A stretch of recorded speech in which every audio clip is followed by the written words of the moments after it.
Hi friends, I'm Lauren Bernick, and I'm flipping the script about growing older. My guests have been influencers since before that was even a thing. Welcome to the Anti-Aging Podcast. Welcome to Age Like a Badass Mother.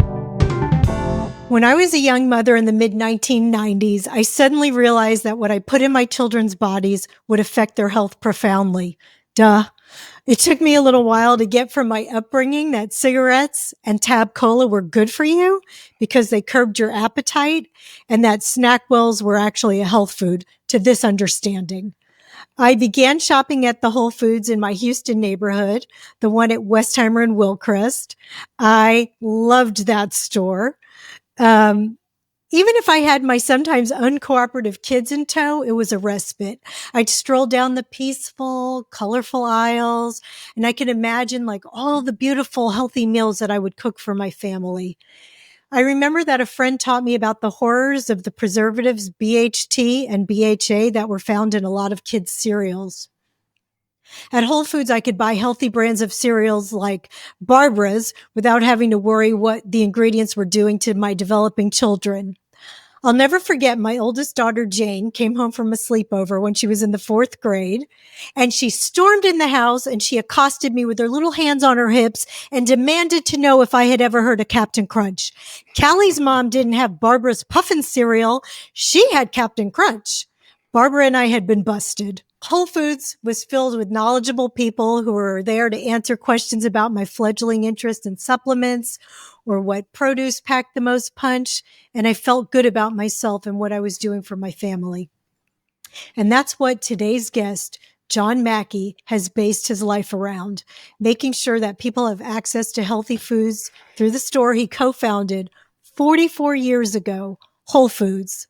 The natural and organic grocer grew from a single store in Austin, Texas, to 540 stores in the U.S., U.K., and Canada, with annual sales exceeding $22 billion.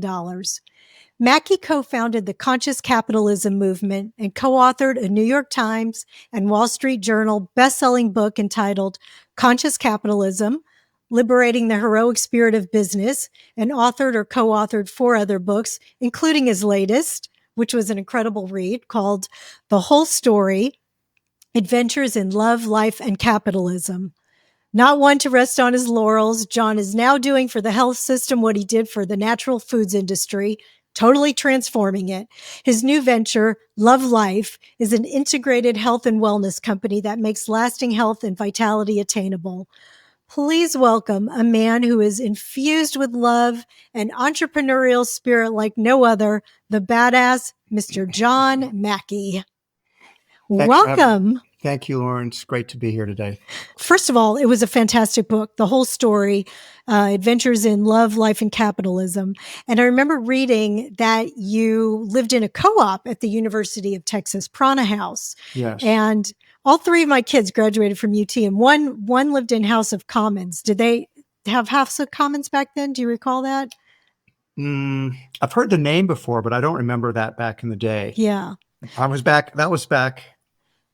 living in Prana House from 1976 through 1978. It's a couple of years.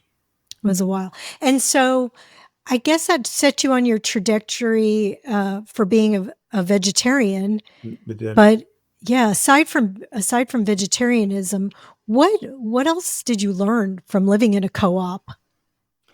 That was a great experience. I mean, the only reason Renee and I moved out of the co-op is because we started a safer way, and it was taking too much of our time, and we really didn't. We needed to work long hours, and we weren't able to easily do our co-op duties.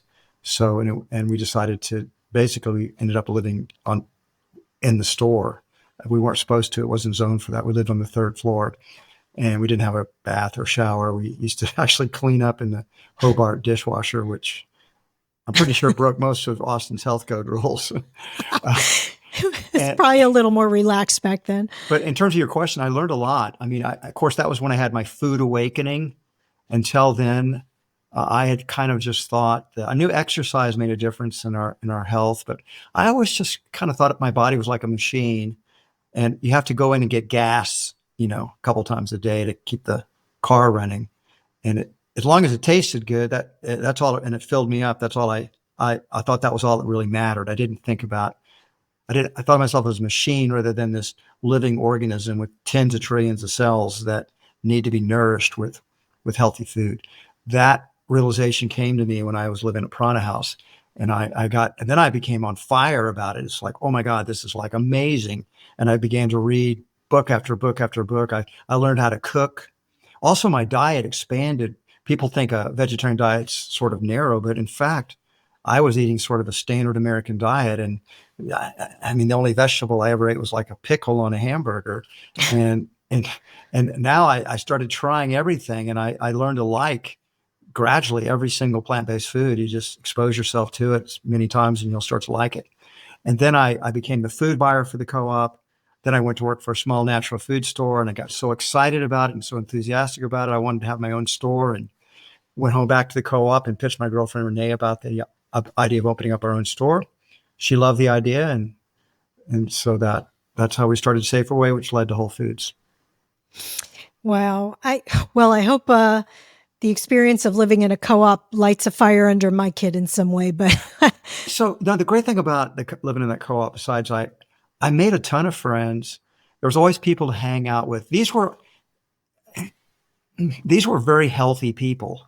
I mean, these were very conscious people. Being a vegetarian in 1976 was very unusual. So these were very sort of more conscious people in general.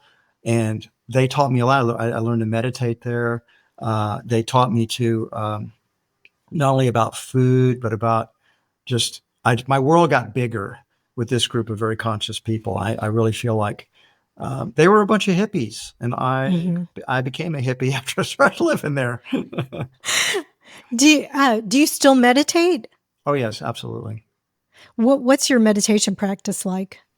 I was initiated into TM, long time ago now, and that's what I've been doing for many years. I've changed Transcendental meditation. Transcendental, For those who don't know. Transcendental meditation. That they were made famous because they're the ones that taught the Beatles how to meditate, and that made the Maharishi famous. But I have done a variety of meditations over the years, but always stuck with the TM basic mantra meditation. But a couple of years ago, when I was doing this guided spiritual journey, which I talk about in the book, I was given a new mantra by a deeper part of my soul, which was basically I am love, to breathe in on the I am and exhale on the love. And so that's been very powerful. And I've told many people to try that meditation, and they come back to me and say, that is a powerful meditation. And so, but I do other ones as well. So there's meditation's it's a very safe, calm, relaxed way to evolve your consciousness, open your heart and mind wider. Do you meditate twice a day, or for any particular length of time? I'm usually a one time a day meditator, and it varies in terms of the length. But sometimes I'll go to meditation. I'll go to events where I'm doing meditation longer. I've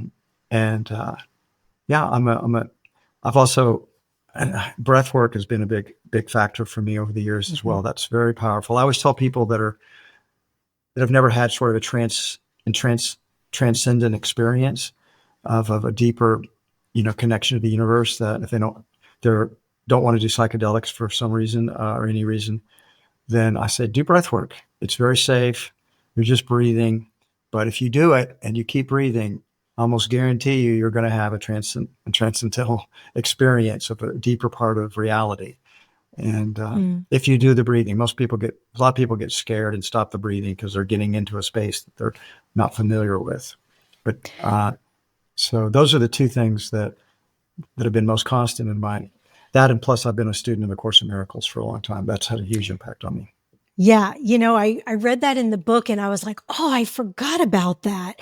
It's such an older book. I did it such a long time ago that I just ordered it again because I was like, I don't know where that book went. But I was like, I forgot about that book. That book was life-changing. It's very powerful. It explained to me a lot of things I didn't understand, and about the problem of evil, kind of, it's not really a metaphysical book. It's a practical book, but some of the metaphysics come out in it, and they're life changing. If you do the Course in Miracles practices, the Course in Miracles is very simple. It basically argues that everything is love, yet we're in a dream. We're asleep. We think when we wake up from sleeping at night that we wake into reality, but the Course teaches that we're basically just we wake up and are in another dream, just a different kind of dream. And we think it's real, but it's just another kind of dream. And so the interesting thing about the dream metaphor is that when you're dreaming at night, you're always a character in your dreams, right? Mm-hmm. But there are other characters too. Who are the other characters? And you're the dreamer, and yet those other characters seem to be independent of you. They may be doing things to you. It's very weird, right? The Course says it's really not any different when we wake up here. It's a different kind of dream. We think all of these characters that we're encountering are different than us. But in fact, the Course teaches there's only the one. There's only the oneness. And we're just and in that oneness is love. And we're dreaming that we're separate from everyone and everything else.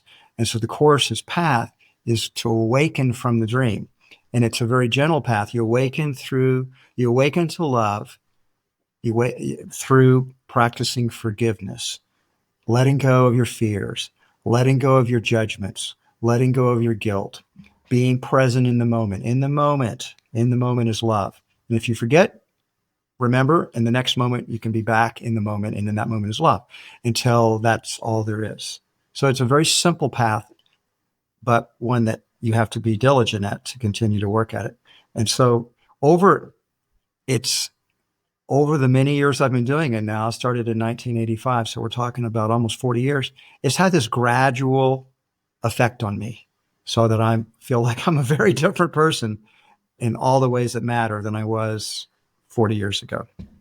Yeah, I said I hadn't read it in a long time, but as you're bringing it back to me, I still practice all of those things you just said. Well, and you got the essence of it. Good. It's stuck with me. As a matter of fact, do you, not to put you on the spot, but do you remember how you and I met? Do you know how you showed up on this podcast today? Didn't we meet at Casa de Luz? Yes, exactly. I didn't mean to put you on the spot, but so we both live in Austin, Texas. Can I tell this story? It's just like a quick story. I don't think it's not X-rated. I don't think. No, there's absolutely not. You were having lunch with your beautiful wife. I think you were with your wife. And I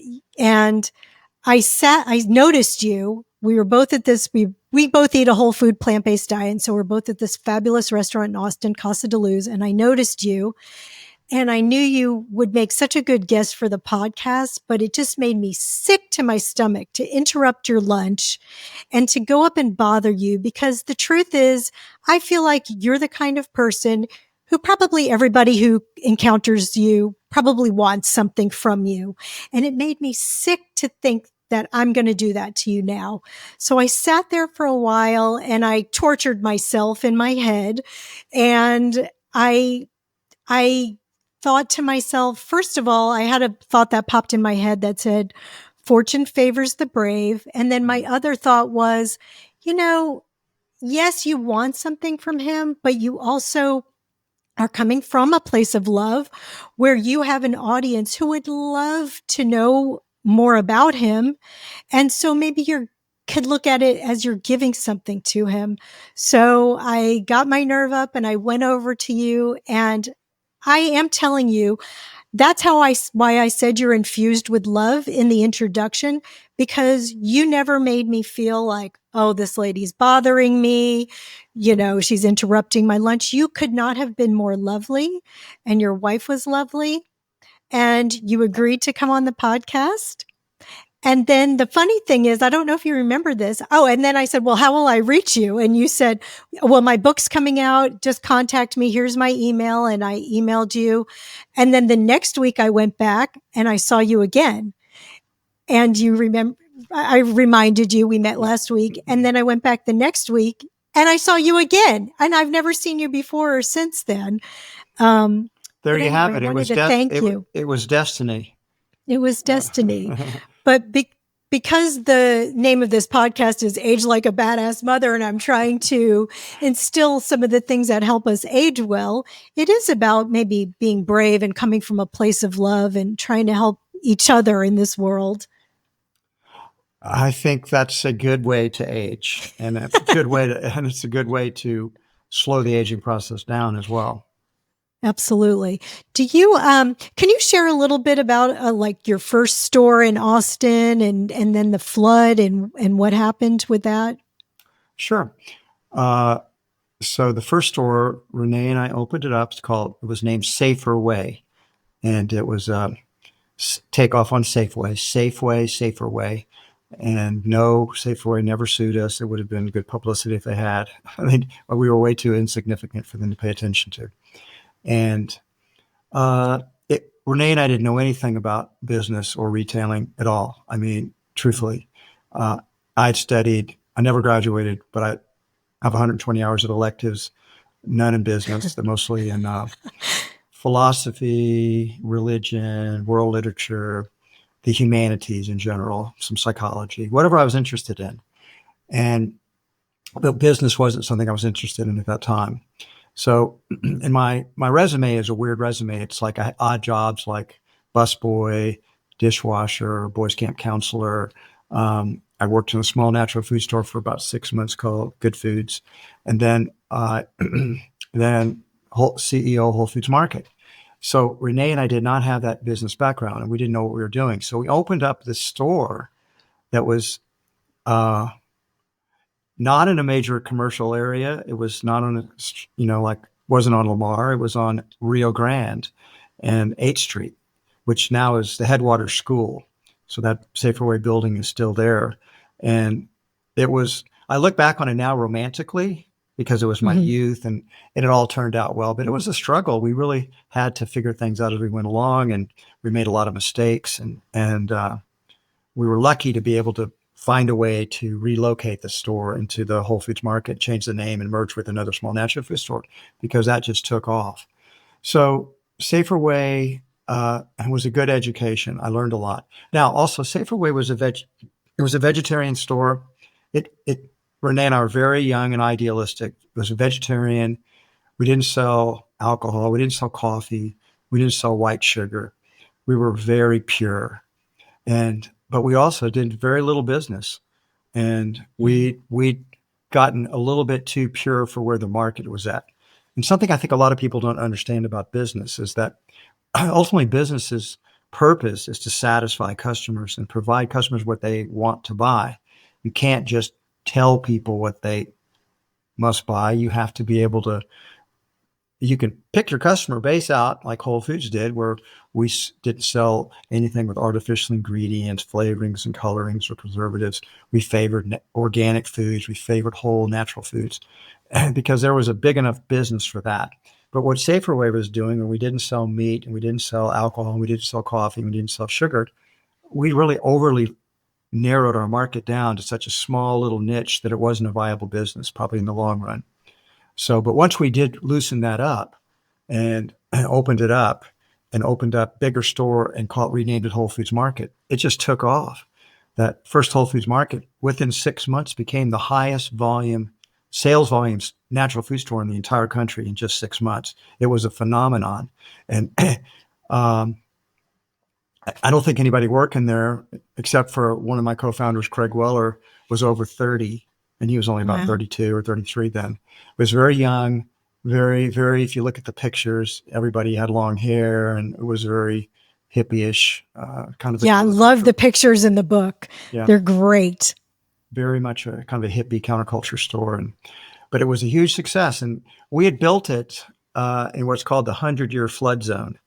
And that I didn't even know it was in the 100-year flood zone. I'd never even heard that before. But the owner of the building, a nice older gentleman named Ben Powell, who actually had been an attorney working for Lyndon Johnson when he was president, his family owned the property, and I had to do a tough sell to get him to sell it to us because he said this is a hippie food store, and how big a business can that be? And I said, well, I think it could be a really big business, but I finally persuaded him. He got I was so enthusiastic and evangelical that he told me that he said, son, I love how idealistic and passionate you are about these things, but um, you remind me of myself when I was your age. But it's going to be a struggle. I can tell you, life's going to teach you a thing or two before it's done with you. But what the hell? Let's do your hippie food store. And so we did. And he said, but there's one thing you need to know. This is in the 100-year flood zone. And I said, well, what does that mean? What do you mean it's in the 100-year flood zone? He says, well, about once every 100 years, you're going to have about 8 feet of water in your store because the Shoal Creek is going to overflow its banks. It's going to flood. It's going to come right down Lamar, and every building in its way is going to get deluged. And I said, well, when was the last time that happened? He said, well, it was before I was born. It was over 70 years ago. And I said, so once every 100 years? I like those odds. I'll take it once in 100 years. It happened in our first year. Austin had the worst flood it had ever had in our first year of business. And we were literally 8 feet underwater. It was on Sunday, the day before Memorial Day, in 1981. Renee was closing down the store that night, and she literally swam out of the store. And but it was kind of looking back, it was a transformative event because we didn't die. We had a near-death experience, and I didn't have the language for it. But later on, the language would be called stakeholders, people that cared about our business and felt they had a stake in it. They saved us. Our customers and neighbors came and cleaned up the store. Our team members worked for free while we couldn't pay them until we were able to get open again. Our suppliers fronted us new inventory. Our bank loaned us more money on my signature, which was worthless.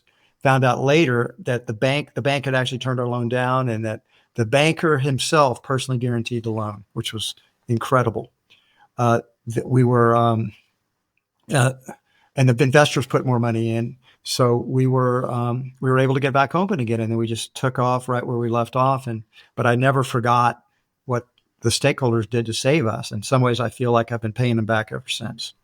You know, I have all that stuff written down that I took notes from the book because I felt like the things that happened in the pivotal moments of your life were almost like you had manifested them because, it was like you said, when you were building Safer Way, your landlord there kind of gave you a tip of how to get around the bureaucracy of building Safer Way. And then, like you said, with your second landlord, with the Lamar store, how he's like, let's build your hippie food store. And the banker who, loaned you the money to rebuild after the flood. Do you feel like you were manifesting these things, or do you have some kind of manifesting protocol? Because you're clearly good at it. Well, remember, the answer is yes. But remember, I told you what the Course in Miracles we're in a dream. It's a dream. And the whole point of it is to wake up. And have you ever had a lucid dream, Lauren? What do you mean by that? A lucid dream is we're asleep, you're dreaming, but you become conscious in the dream that you're dreaming. Oh, yes, I have had that. What happens when you become conscious in a dream? Well, sometimes you try to wake yourself up, or sometimes you try to direct the dream. I've also had I feel like visits from people in dreams. So yeah, I've had a lot of what happens to you, or what are you getting at? Well, when I've had lucid dreams, once you become aware that you're dreaming it, you can begin to manifest whatever you wish to manifest. When I was younger, I would have to resist the temptation of a sexual fantasy with somebody I was attracted to.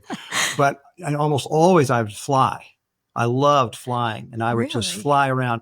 I actually believe, and it takes a lot of focus to be conscious in a dream and keep it lucid, because you'll drift back into the dreams unless you really stay focused.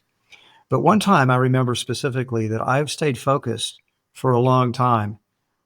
Days passed in that dream where I stayed focused and lucid in that dream. So I've only been able to do that once.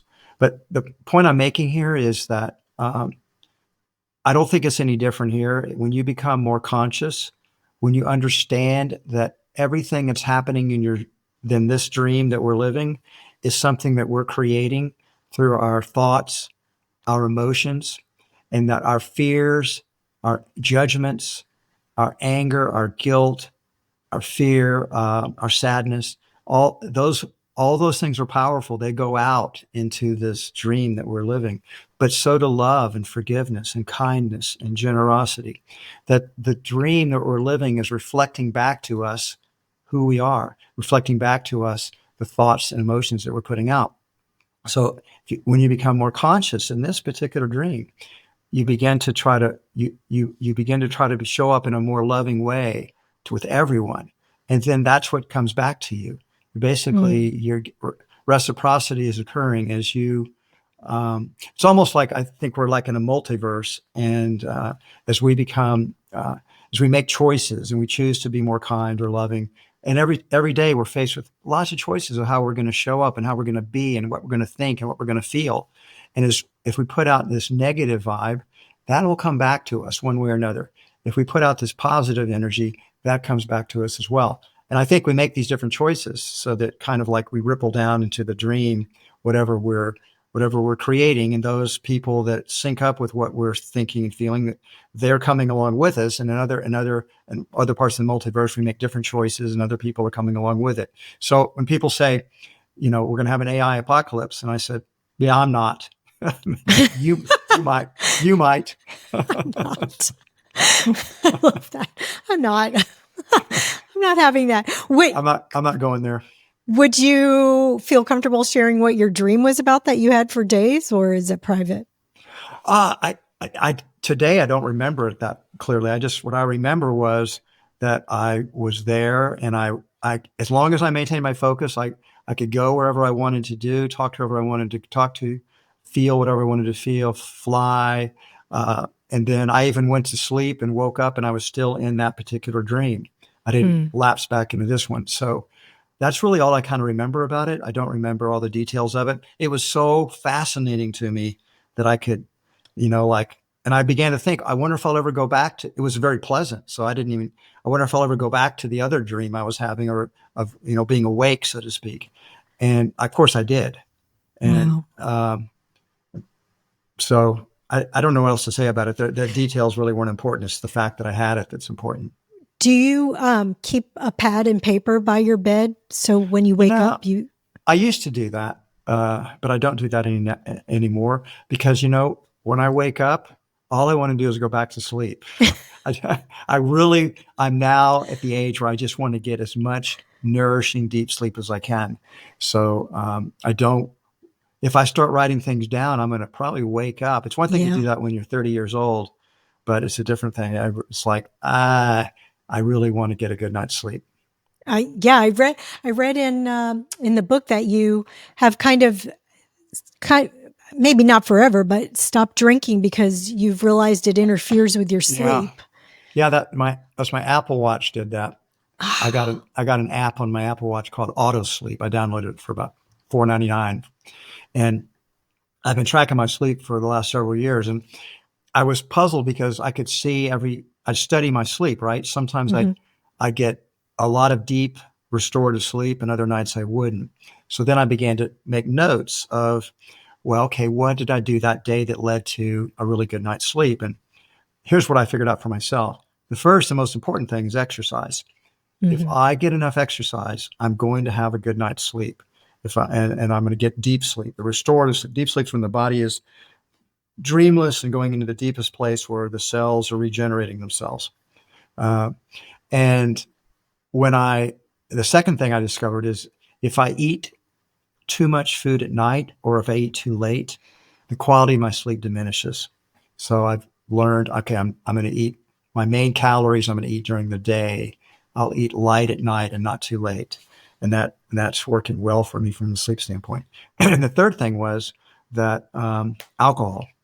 I discovered that even one drink, one glass of wine, one beer, I never was a heavy drinker, but even one drink would, I get zero deep sleep. I wouldn't get a minute of deep sleep. And my sleep would drop about an hour total sleep. I did this experiment dozens of times because I did not want to stop drinking. I actually enjoyed alcohol, but I enjoyed having sleep more. And so I did enough experiments and I wouldn't drink and I'd sleep and I'd drink and I would not have to sleep. And I did it so many times. I did it, tested this dozens and dozens of times. And I finally said, okay, that's it. I'm not going to drink anymore unless I'm willing to sacrifice sleep. So I hold up the possibility that I might sacrifice sleep to have a good time with some friends sometimes, celebrate some big event. But I haven't done it now for 2.5 years. I haven't had any alcohol. So, and you know what? I'll tell you one of the benefits from not drinking over a period of time.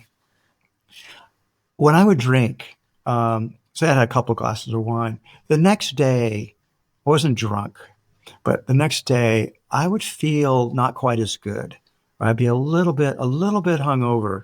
Not seriously, not so it interfered with my day. I could do everything, but I didn't feel good the day. And and now in retrospect, I think of that as a throwaway day. I was just trying to get through the day so I could get a good night's sleep the next night, and then I'd be right as rain after that. So I don't have any throwaway days anymore. Every day is great. Every day I feel really well. I feel really good. And so I only wish I'd stopped drinking alcohol decades before. I would have felt a lot better, a lot longer, and probably my health would be even better than it is, which is, I think it's really good right now. Yeah, I'm going to pay attention to that because sleep is something that it comes up quite often in this podcast, as you can imagine. We just interviewed. Can you have a way to measure your sleep? Do you have an Oura I ring? I don't have an Apple Watch, but maybe I wonder if there's. If you don't like to wear a watch, get the Oura ring. It'll tell you the same thing. Okay, that's a good idea. I'm going to do that. Yeah, and then start to study your sleep. Just notice, when do you feel the best?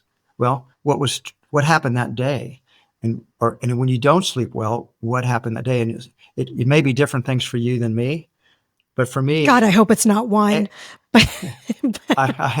You've been warned. You've been warned. I know, but yeah, I know it's so important. I just interviewed Loriana Hernandez. She used to be on Fox 7 News here in Austin. I don't know if you remember her, but she was like their health reporter, and she ended up getting terrible cancer because she said she was only getting like 3-4 hours of sleep a night. I mean, that's not the whole reason she got it, but it definitely didn't help anything. That's a factor. Sleep is, we know that the sleep is the best thing we can do for our immune system. Sleep is that strengthens the immune system. I mean, sleep's very important. Food, minimizing toxins, exercise, good attitude. There's a number of factors. Yeah. Plus, in some cases, there can be a genetic component for cancer as well. But in general, I think most cancers are probably dietary lifestyle diseases. Yeah. People don't want to feel guilty, and we don't want to judge other people. So we really try to avoid that conversation. But probably those are factors for sure. Yeah. I mean, I think that she definitely had some genetic components, but she'll be the first to say, I definitely wasn't helping. Is she a cancer survivor? Yes. They told her she was only going to survive like a few months, and that was 12 years ago. Yes. So yeah, fantastic.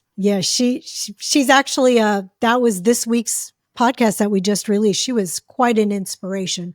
She was amazing. She actually had to get a bone marrow transplant. And so she has her sister's DNA now. She doesn't even have her own DNA. It's crazy. You know what's interesting? I mean, she still has some of her DNA in her by definition. But what's interesting about that is one of the things that you remember I was talking about the flood?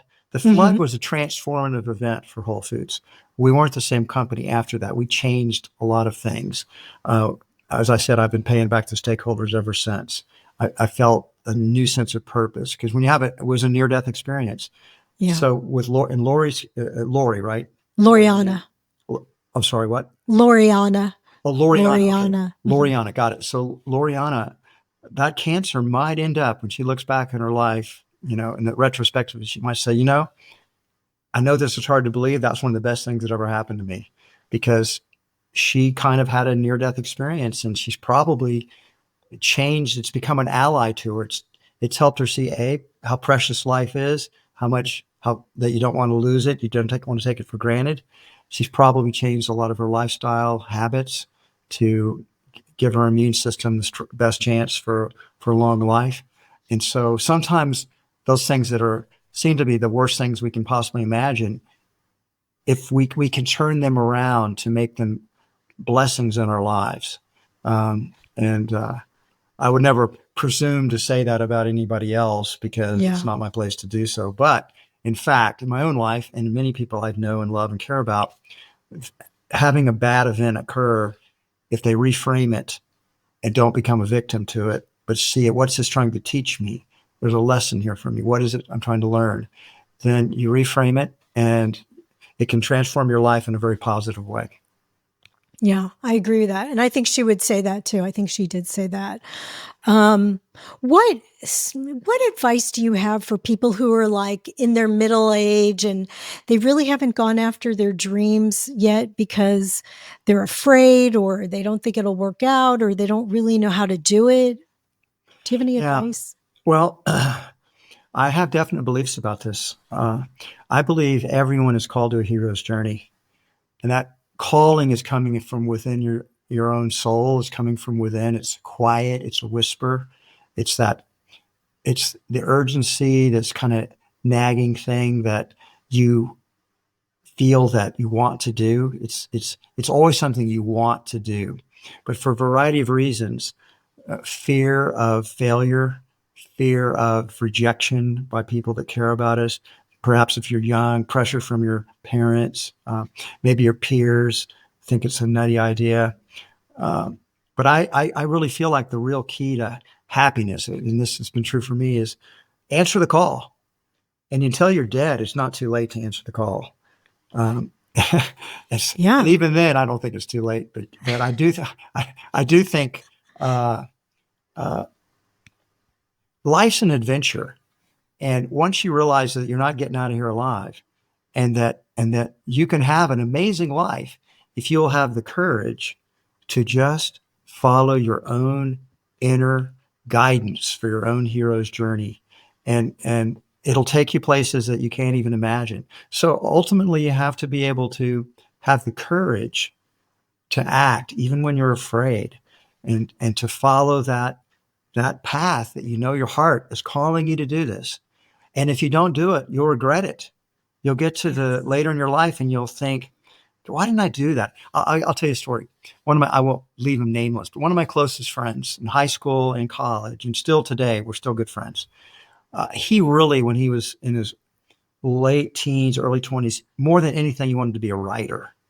He wanted to write and uh, write novels. Is really what he wanted to do. But he decided I can't earn a living doing that. He didn't know, and so he went to law school. And he used to joke about how boring it was and how much he didn't like it. He didn't like the textbooks, but he was smart and disciplined, and he got his law degree. And he lives in Austin still, very successful attorney. He's now retired. And I was talking about that. I asked him, remember when you wanted to be a writer? And he said, yeah, I wish I had been. I didn't really enjoy being a lawyer. And I said, it's not too late. You could do it now. He said, oh, John, it's too late, for God's sake. This was a few years ago. I'm in my late 60s. Who ever heard of a writer starting in their late 60s? I said, well, you could be the one people hear about. And he says, I'm not going to do it. But the point I'm making is that he didn't follow his heart. He had his own hero's journey and he didn't answer the call and he regrets it now, but now he feels like it's too late. I don't think it's too late, but it's his call to make, not mine. Yeah, I agree. It's actually, I just did that. I left my safe corporate job that I had for 25 years to do this it's There you kind of go. nutty. You're on your adventure. I'm on my that's what I have to tell myself sometimes when I have to talk myself down and tell myself you're doing it. Enjoy the journey. Don't, just enjoy it because you're doing it. And If assuming they're doing that, what your heart's calling you to do, yes. Yes. then you will be enjoying it. And you know how you know Yes.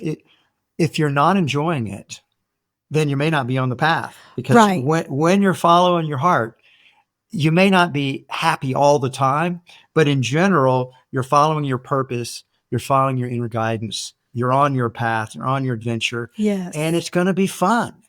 Right. Yes, and I do. I love this more than anything I've ever done. It uses, I feel like, all my skills. I mean, I spent my life in sales, and what was that except talking to people and building relationships? And You were practicing for what you're I doing was now. practicing, and and I do love this. But sometimes when I'm like, okay, just take one more step, the next thing, like, don't think about it, because sometimes it's overwhelming, Yeah, can be.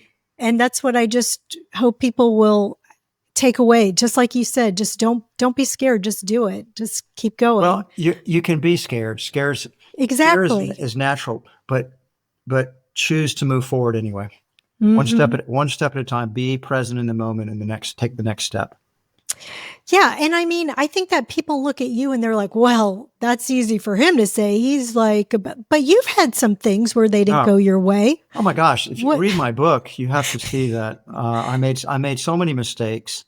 I could have destroyed Whole Foods numerous times. I had 4 coup attempts. I had many setbacks, and the thing is to be resilient, to bounce back, to reframe it. Okay, Hmm. okay. It's like what can this teach me here? This what how can I do better next time? And instead of Yeah. don't go into the mindset of like, well, I'm a loser, I'm not smart enough, I'm not good enough. Don't, all that negative self talk. Instead, just be present in the moment, learn from what the reality is trying to show you something. Well, look at it, learn from it, and then improve, get better, and move forward. Yeah. I noticed that in your book that uh, you did save your own self many times from, like you said, coups and so forth. And I think your mantra was don't contract into fear, expand into love, Right. and come from your higher self and Yes. find the win win win situation. And when you did that, you saved your own butt a few times. And And some other people's butts too. I love it. And I love, there were just so many lessons in this book. I have to tell you, like, I'm in this book club, and I shouldn't tell you this, but the book club is, our rule is you don't have to read the book, but you do have to bring a bottle of wine. And maybe we're not all going to sleep well that night. We all love to read. And so we do all like always start on the book at least. But we don't really talk about it. We have dinner, and it's an excuse to get together and to have your friends pick out a nice book for you. I get it. So my friend picked the Matthew McConaughey book, the Green Lights. I think he Yeah. wrote a little blurb for you endorsing your book. Well, and if you look He's, on the back of Green Lights, you'll see I wrote a blurb for oh, Green did you? Lights. I didn't Yeah. even notice that. But I have to tell you, my friend picked that book, and I was like, ugh. Oh gosh, I don't know why I had like such an attitude about it, because I love Matthew McConaughey, And the but I was book's like, is he? great. Oh my God, that's what I was going to say. I was like, well, shut your face, because that was one of the best books I ever read. And I felt the same way about your book. Not that I thought, oh, I don't want to read this book, but I was like, all right, is John Mackey? Well, I did think you were going to teach me some stuff, because I love business books, and I thought it was going to be a business book, but it was really a life book. It was like Green Lights. Yeah. I learned so many life lessons from your book. So, Just speaking of Green Lights, I mean, the thing that just blew me away when I read Green Lights, and I read it before it was published, so oh, I could sure. do the endorsement, do the blurb, and was how Matthew really took control of his own dream in his own life. He moved forward. He moved forward again and again and again. That's why it's titled Green Lights, Mm-hmm. not red lights, green lights. Matthew was constantly moving forward into green lights. And as he did, I mean, it's a fascinating story. Here was a guy, he went to film school at UT, not to be an actor, thought he was going to work a camera. He was going to be a cameraman. And he had a troubled childhood with, as kind of a little bit of a I don't know if it's the right word, redneck, a little bit of a struggle with the family there for a while. And when he was young and growing up, but then when the opportunity came, when when he heard his hero's journey, Matthew did not hesitate. He moved forward, and the next thing you know, he's become this massively famous movie star. And I didn't even think he was a good actor until I watched the Dallas Buyers Club, and I thought that guy's an incredible actor. Incredible. I just thought he'd been playing himself. And of course, Right. the best actors do play themselves a lot. Mike Matthew's a very likable guy. So he's frequently playing himself, and you like hanging out with Matthew McConaughey because he's a good guy. So he's possibly even a better example than myself of moving forward, answering the hero's journey, the call for the hero's journey, because he has had an incredible life, and it's because he answered the call. He took the opportunity when it was there. And making the opportunities and not taking no for an answer. I think that's a lot of not butting up against things, but making like a win-win-win, like you've talked about in your book. But hey, persistence pays. That's come up on the podcast. You were persistent. Exactly. True. It's, you know what? it is a theme that we keep hearing. I'm kind of gathering up all the knowledge that I hope to share, or that I will share one day, but it's true. And that does come up quite a lot, is persistence and making your own way and keeping going. So speaking of, I know one of the things you did, which I find incredible, was hike the Appalachian Trail, which is over 2,000 miles, correct? Right. I'm sure you could tell me exactly how many miles you hiked. Well, they keep adding on to it. It was 2,168 when I hiked it. I think it's pushing 2,200 now. Wow. And it took you what, like 4 months to do that? 4.5 months. I took a sabbatical from Whole Foods back in 2002. What did you learn from that experience? I learned I love backpacking, and I've been backpacking ever since. I learned long distance backpacking is so much fun. I've never done that long of a trail consecutively again, but I have hiked the whole trail a second time. I hiked the Pacific Crest Trail, which is 2,600 miles, Mexico to Canada and California through Washington. I've done Colorado Trail. I've done the Ouachita Trail a couple times, Ozark Highlands Trail a couple times. So usually every spring I go out for 2 or 3 weeks, and then again in late summer, early fall, I go out for another 2 or 3 weeks. And so I just love it. There's something about, first of all, you get really fit, but then I'm in nature. I'm in this most beautiful places in the planet for weeks at a time. It's very, very satisfying to my soul. I love it. Is it like a walking meditation? Are you thinking? Are you working out problems? Or what are you doing while you're doing I'm doing different things. So, I generally now have a bunch of friends that I hike with, but we hike at different paces, but we're still going to see each other at breaks and at camp, right? So usually I try to keep my mornings free. The first few hours of the day, you get up early, you start hiking early, and that's when I do I'm my spiritual communion, you might say, with nature and with the higher consciousness that exists in the planet and in the universe. And then, but after lunch, I generally I listen to books. So my wife has accused me of, she says, John, I know the reason, there's only 2 reasons you want to go backpacking. And she says, this first one is you just want to listen to books because you get uninterrupted time to listen to books. And it's true. You can listen, if you listen to a book 4 or 5 hours a day, every 3 days, you finished a book, finished a couple of books a week. That does sound heavenly. If you go out for 3 weeks, you finish 6 books. Wow.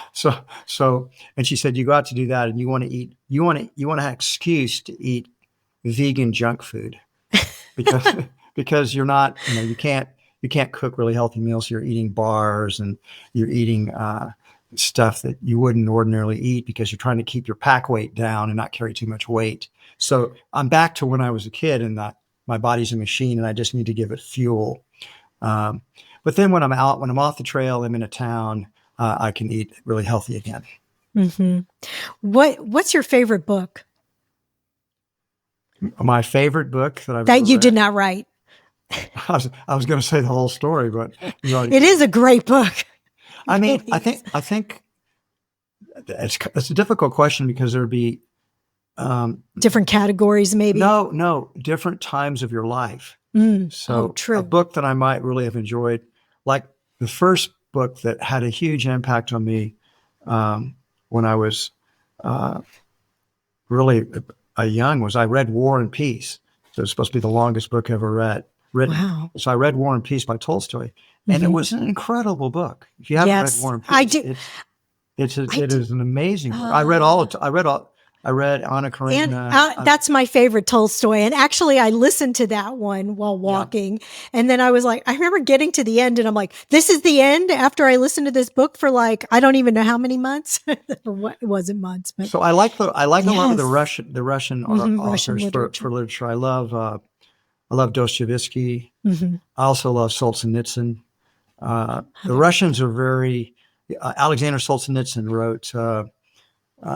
He wrote his most famous for writing the Gulag books. Oh, Yeah, he that was doesn't sound pleasant. well. He was a dissident in the Soviet Union, so his books were banned, and he fled to the West, and he wrote Cancer Ward, and he wrote a number of incredibly great books. I haven't read it. The Russians. He's the greatest Russian author of the 20th century, whereas Tolstoy and Dostoevsky would have been the greatest of the 19th century. Mm-hmm. So that's kind of world literature. But I'm really a student of philosophy and religion. I mean, obviously, the most influential book that in my life has been A Course in Miracles. Mm-hmm. So it's one to study and not read like a novel. Right. And I mean, I've read so many different business books. It's whatever I'm kind of interested in. When I got into long distance hiking, I started reading hiking books, and yeah. I mean, a book I read recently I really liked was that if you're looking for book club recommendations, did your group ever read The Midnight Library? Yes, we did read that actually. Okay. That was Did you like it? I did like it. That was the one where, wait, was it, she went back in time or? No, she committed suicide and with an overdose. And then she wakes up in the Midnight Library. Yes. With every book in the library is about her.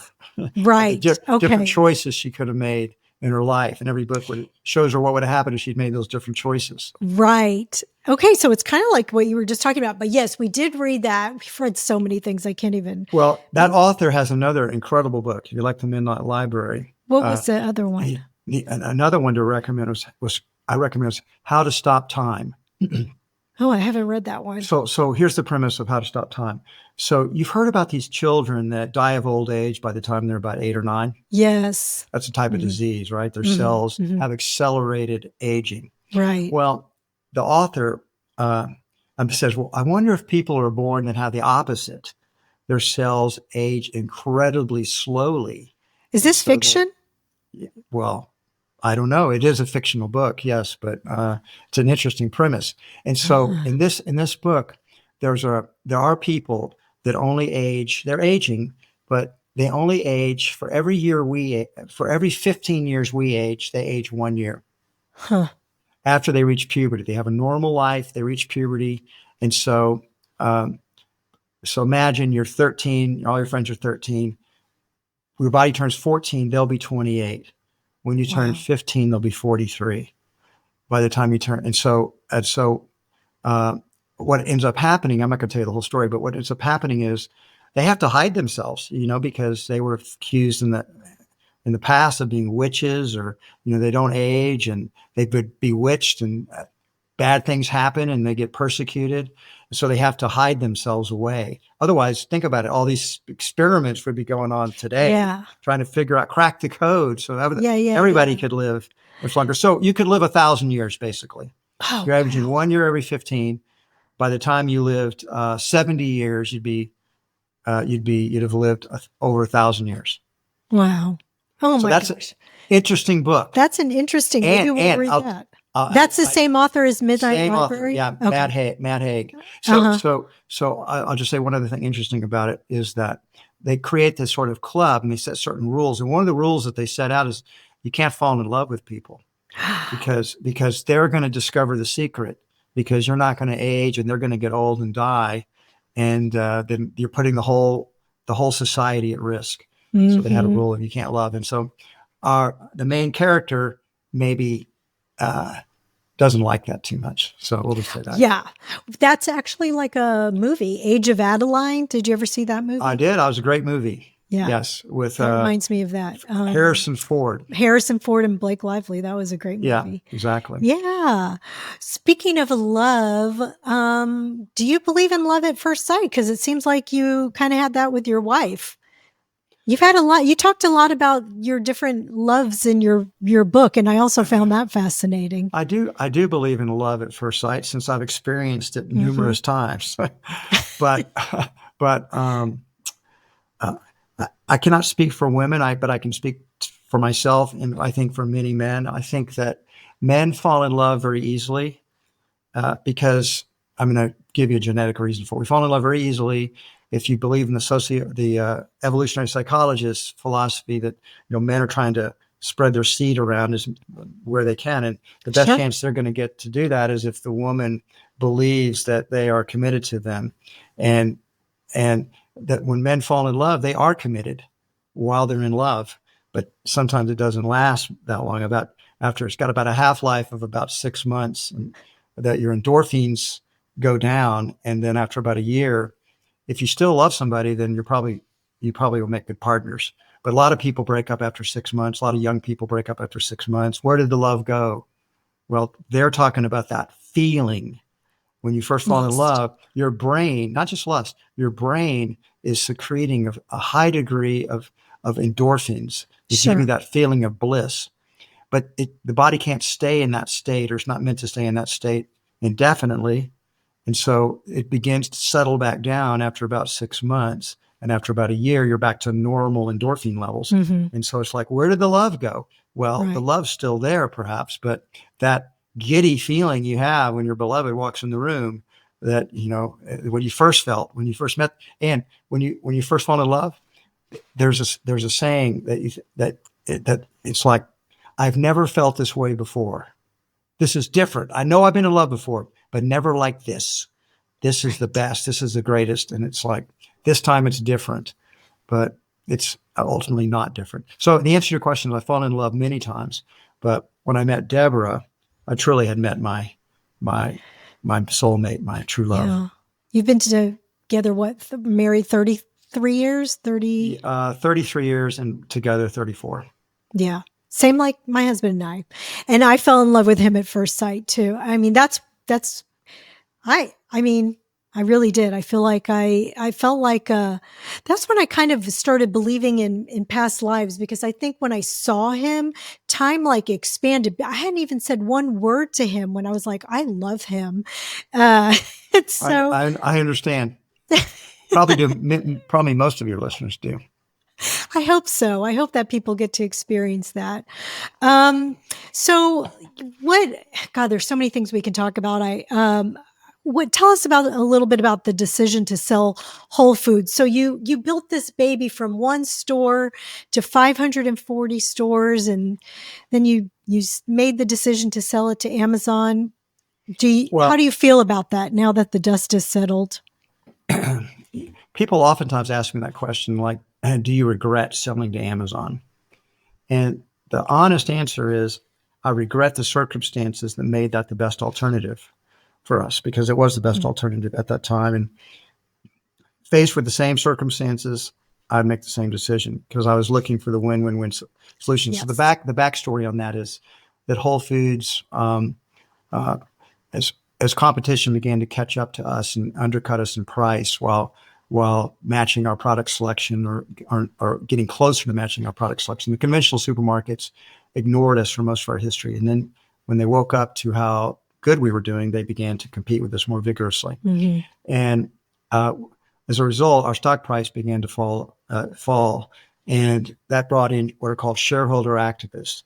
Shareholder activists are people that they aren't looking to invest in your business for the long term.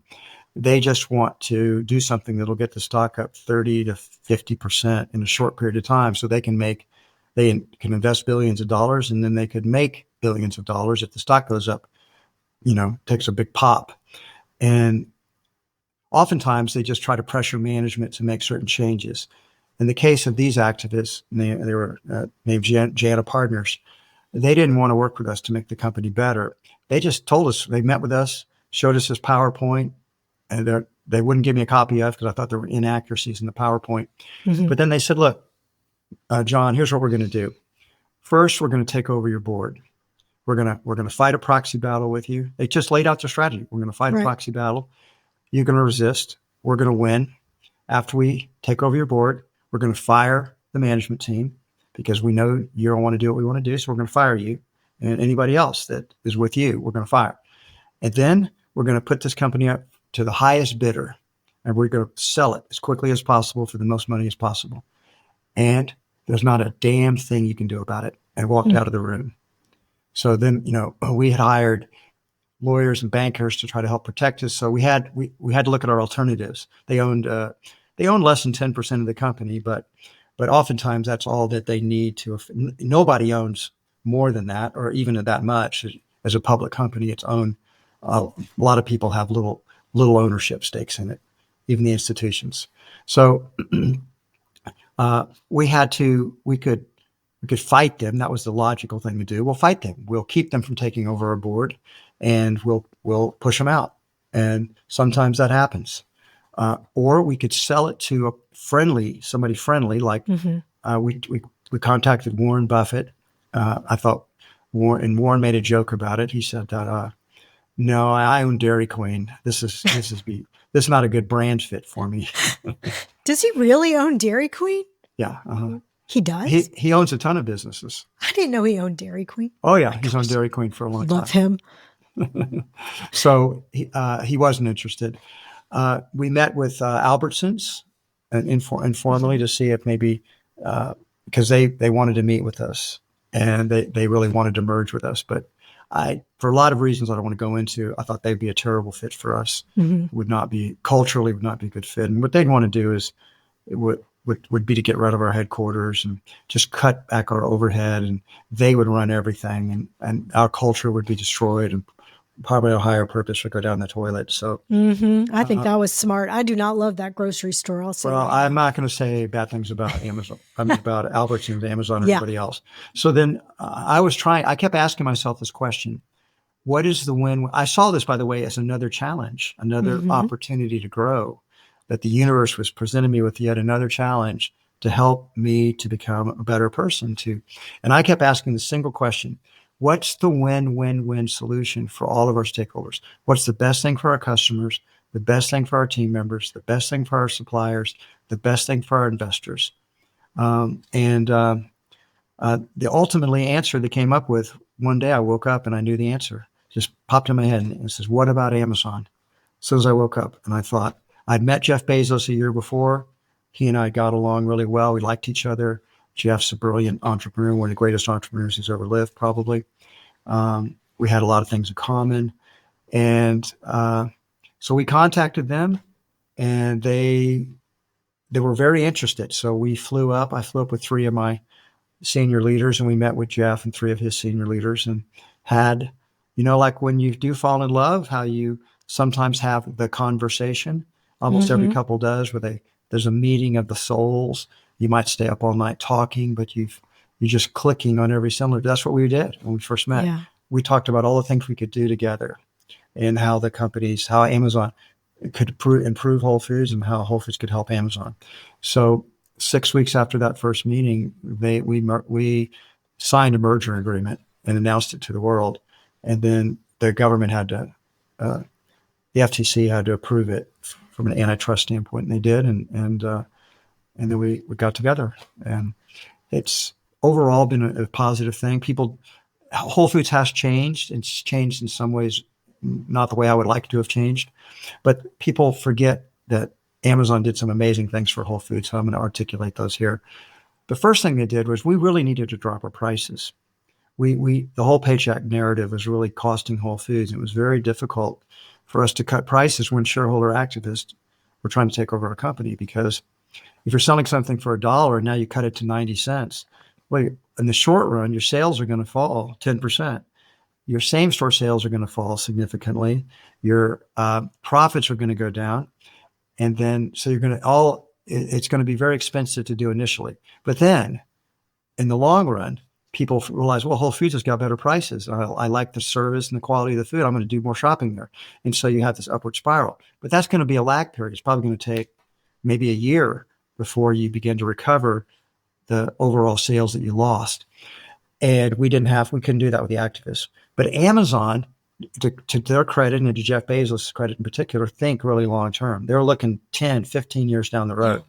And so we dropped our prices 4 times in the first 2 years after that merger happened. And I almost never hear whole paycheck any longer. It's not something you just hear like you used to hear it all the time. Secondly, they raised the pay of almost everybody in the company within 30 days. They set a minimum wage anywhere in the United States at $15 an hour, and anybody that was, that raised everybody's pay because everybody else had to get a bump too. So that both of those decisions cost Amazon hundreds of millions of dollars in lost profits, and they were willing to do it. And Whole Foods couldn't have done either one of those things on our own as an independent company and stayed independent probably. Yeah. Their technology, they were able to upgrade Whole Foods Market's technology. So when COVID hit, Whole Foods was able to quickly shift into delivery. Yeah. That was extremely difficult to do. And it cost, again, hundreds of millions of dollars. We were doing free delivery. Every delivery was costing us $20 and we were doing it for free. So you can imagine what that did to our profits. Again, Amazon was thinking long term. So I'm not going to talk about some of the things I don't like, but there were some things I didn't like. But I talk about them a little bit in the book. So if the reader's interested in that, buy the book. In general, though, I'm very pro Amazon overall. I think they've really done a good job. As somebody who is a big Whole Foods shopper, I think that they've overall done a good job. And you know what they've mostly done? They left us alone mostly. They didn't. You know what? They didn't tell us what to do. They didn't try to change our culture. Mm-hmm. They've done a few things that I disagreed with, but they've been pretty respectful all in all. It seemed like it was a good deal. And God, there's so many things that we didn't get to talk about. The Whole Planet Foundation in 2007, you started working for $1 a year and donated 100% of your stock. So does that mean when you sold to Amazon, since you had already donated your stock, that we need to start a GoFundMe for you or what? You okay? No, you got the story slightly wrong. Oh, okay. Sorry. I stopped taking a salary after 2006, and my stock options that I would have received were donated to the Whole Planet Foundation. Okay, I still own stock in the company. Gotcha. So you're okay. Yes, I'm okay. Thank God. Okay. Although I will tell you a story. I don't think this one made the book. This didn't make the book. This got cut, I think, from the book. But remember when we had the Great Recession in 2008? Sure. It was only in 2007 that I stopped taking a salary. So I owned a significant amount of stock, so I was getting dividends that kind of did the cash flow for my Deborah and I. And then when the stock dropped so much, Whole Foods cut its dividend to zero. They were protecting the cash flow and wasn't distributing it. So I had no cash flow coming in. I didn't have any dividends coming in any longer. I didn't have any salary coming in. My wife comes to me and says, "You got to start taking a salary again." And I said, "Deborah, I cannot take a salary. I cannot do that. We're going to find a way past this. We'll sell some other assets. We'll tighten our belts. The economy will eventually bounce back. We'll get through this, but in no way am I ever going to take a salary again. I'd be humiliated after saying I'm doing this out of the serve. I want to be a servant leader. I'm doing what's best for Whole Foods. And now all of a sudden, a year later, I start taking a salary. No. One of the few times I persevered in an argument with my wife, I almost always yield. That's why you've been married for so long. That's why I'm happily married for so long. Exactly. Well, so tell us about your latest venture now, Love Life. Because you're just, this is what makes you just rocking and rolling. You keep doing what you love and following your next passion. So what is this now? I do feel like we talk about the hero's journey. I feel like this is a continuation of the journey I was called for. I also don't think I could have fully done it. I couldn't have fully committed to it as long as I was still CEO of Whole Foods. Mm-hmm. So I needed to let go of Whole Foods.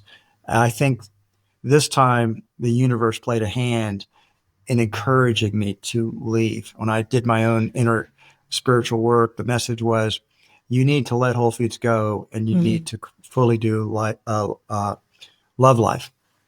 And Love Life it's many things. You could go to our website to get more information, love.life. There's no .com there, just love.life. But we've just opened up our first big flagship location, of which I hope we'll eventually have hundreds of these, in Los Angeles. It's an old Best Buy. It's 45,000 square feet, located next to one of Whole Foods Market's very best stores in Southern California. I think there's a lot of synergy between the Whole Foods customers, and so it's big. It's big, and so we have a healthy restaurant, mostly plant-based, but we have a little bit of animal protein for our people that are omnivores, which is obviously most people. We have a state-of-the-art fitness center gym. We have a yoga studio. We have Pilates. We're going to do all types of different integrative health work. We have chiropractic, acupuncture, Ayurvedic medicine. We have a spa, so you can get massages or rolfing. You can get facials. We have amazing recovery modalities connected to the spa and the fitness center. We have 6 cold plunges of different temperatures. We have cryotherapy. We have a couple of hyperbaric oxygen chambers. We have microcurrent therapy people can do. We have the biggest sauna I've ever been in. We probably can jam in 60 people into this sauna. Wow. We have a big steam room. We have a physical therapy for people that are trying to heal from injuries. We have personal trainers. We also have 3 pickleball courts that are indoors for fun, for people to play. But most important, we have a medical center. And the medical center we have 2 amazing women doctors that are medical doctors trained in functional medicine, integrative medicine, and lifestyle medicine. We think they're both fantastic. My friend Dr. Nikki. Is it Nikki? Nikki Davis, isn't she? Oh, Nikki Davis is in the Love Life telehealth. business. Okay. Yes, we have. These are in person. Yes, I love Dr. Davis is fantastic. These are 2 doctors that are actually located in Los Angeles. So you have the telehealth and you have in-person doctors at this. Yes. Okay. And what I was talking about, we have the telehealth. We also have an online coaching business, which for called Mastering Diabetes and Mastering Weight Loss. So we'll add over time. We'll add additional modules to that, like mastering heart disease, yes, mastering lupus, mastering Hashimoto's thyroiditis, or whatever. We'll have different things.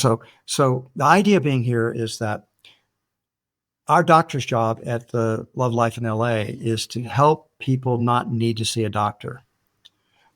Most people see a doctor, I don't want to say when it's too late, but they see a doctor when they're suffering or they're in pain or they need help in some form or fashion.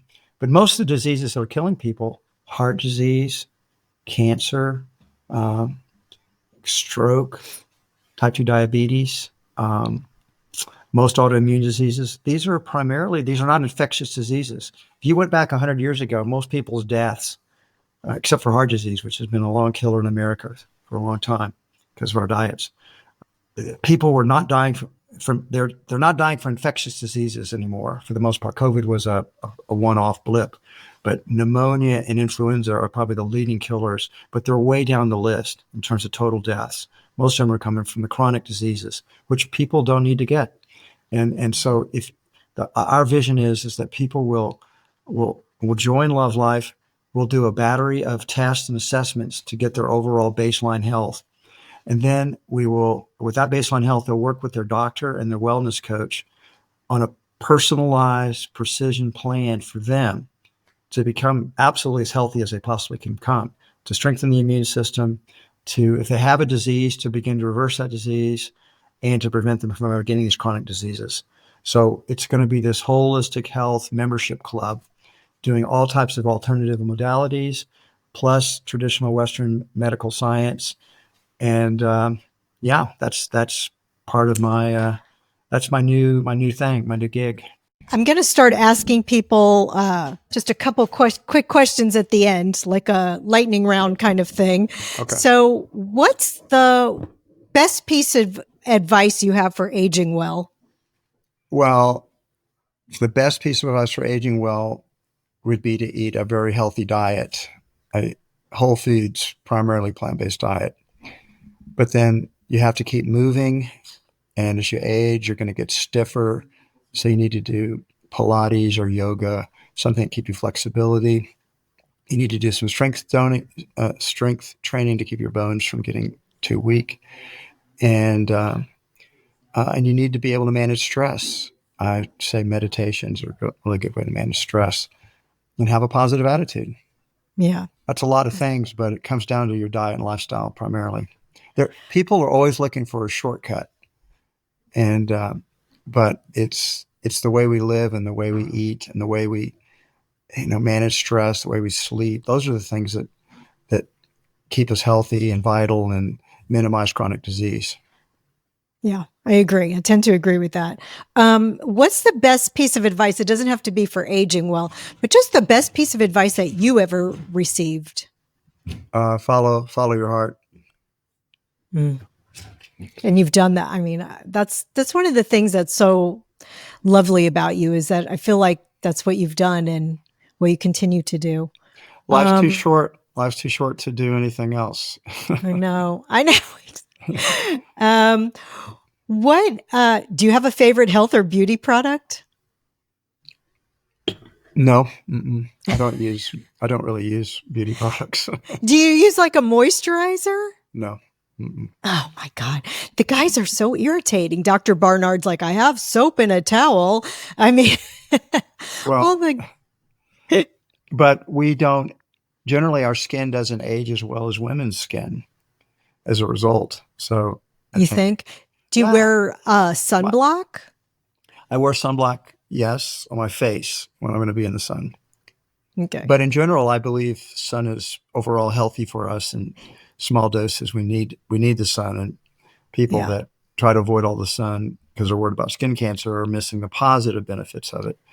It's kind of the Goldilocks. You need some sun every day, but not too much. You don't want to burn. Yeah. I swear to God, I think that's why my mother's still alive. I think she was held together by nicotine and vitamin D. I mean, she used to get out. Did not hold her together, but did not help. The tar. I mean, she's still alive. She doesn't smoke anymore, but I think that, she used to get out there with her baby oil and the reflector thing. And she's like a piece of leather, but she's still alive. I think that vitamin D did help. Well, when I was a boy, I mean, there was no sunblock. And I mean, Coppertone, it wasn't a sunblock. It was coconut oil. Right. And it's supposed to help you tan, but it didn't make any difference. And I remember getting so sunburned when I was a kid. I got sunburned a lot, and but it was nothing to be alarmed about because your skin would peel. There was no consciousness that doing that kind of damage to your skin could result in some skin cancer when you got older. And I've had a few carcinomas that I've had to have removed on my skin. So you should see a dermatologist for sure when you get older. Yeah, that's another tip. Do you have like a favorite public person that you admire for the way they're aging? By the way they're aging? Or for their attitude and how they're aging? Trying to think of an older person. I mean, probably, Joel Furman, Caldwell Esselstyn, some of the giants. Michael Greger's too young to be talking about aging, but I've read all of his books, and I thought his How Not to Age book was excellent. But yeah, I had him on. Definitely. Yeah. It's a long book. It's his longest book. Yeah, that was quite a book. Yeah. And for those of you who are not familiar, these are all like whole food, plant-based kind of gurus and doctors. And Neil Barnard's another one, by the way. I admire Neil quite a bit. He's amazing. These are all guests. You just named all our guests, so that's good. Okay, and then the last question: what was your favorite concert you ever went to when you were growing up, or recently? Your very favorite concert? I mean, when I was younger, I was definitely loved music. Still do love music, but definitely the Moody Blues were like my all-time favorite group, and I've seen them in concert many, many times. So I would say that those were my favorite concerts. But I will tell you, I went to a concert recently when I was in Las Vegas for for a conference, and the Dead and Company were playing at the Sphere. You know about the Sphere in Yes, Las Vegas? yes. That is the best overall event that I've ever experienced because of the Sphere. The fact that it was so, it was like being on the Star Trek holodeck. It was like you were transformed into another reality. It was nothing I'd ever experienced like that before. Definitely recommend people try that. Yeah, I haven't been yet, which is shocking because I kind of get to Vegas every once in a while. But yeah, okay, since you brought up the Dead, this was one thing we didn't get to touch on. If you could just want to touch on it for like 1 minute. So I know that you've done like a lot of psychedelics, but more for spiritual aids, not Yeah. like going to see the Grateful Dead. I've only done Yeah. them that way. I wasn't really a recreational drug user. Right, exactly. That's my point I'm making, is that I haven't done them properly yet. But what are the benefits for people who want to try some psychedelics for like aiding them in opening up their? I think it's used a lot for anxiety. No, and No, I mean, the science is coming in pretty clear now that combinations of MDMA and psilocybin in a guided therapeutic session do tremendous good in removing PTSD from people.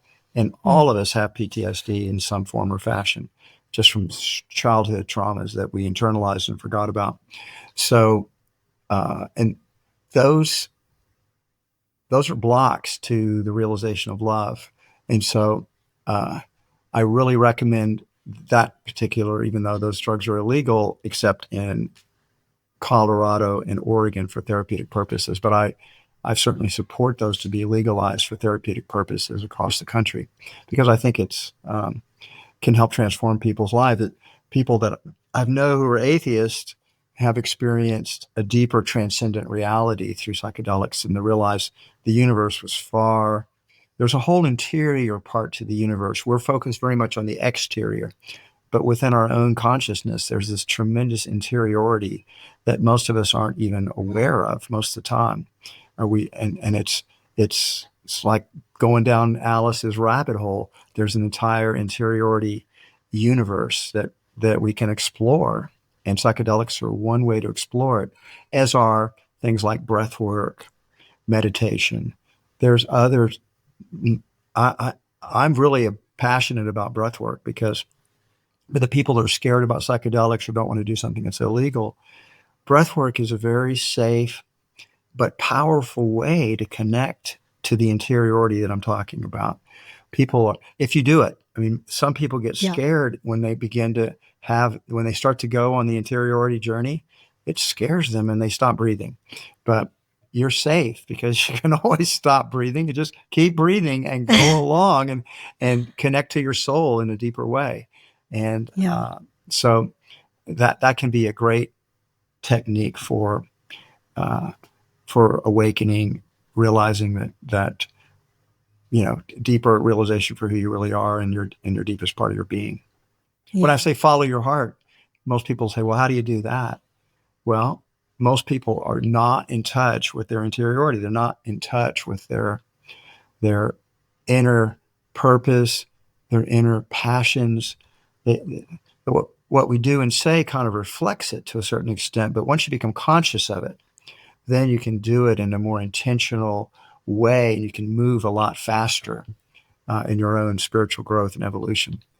So, mm, yeah, particularly as we get older, and the responsibilities of children and career, as your children grow up and you get towards the end of your career, this is a great time to launch into a deeper journey into your interiority, into your spiritual self. And I would encourage people to do it. It's provides meaning and connection and gets you in touch with better the better angels of your nature, so to speak, your love, your caring, your forgiveness. So that's where I am at this yeah. point in my life. I think that you're absolutely right. I've actually had an experience in breath work that was close to I did I guess it's called MDMA now. When I was growing up, it was called ecstasy, but I had that kind of a same experience. So I agree. Breath work is a beautiful, safe way to do that. Yeah. Well, thank you for everything, John. You've been such a gracious guest, sharing so much with us, and I really appreciate you. Thank you, Lauren. It's good to talk to you again. I hope you have a wonderful day. You too. You take care. Okay, bye. Bye. Thanks for listening, friend. From my heart to yours, be well until we meet again.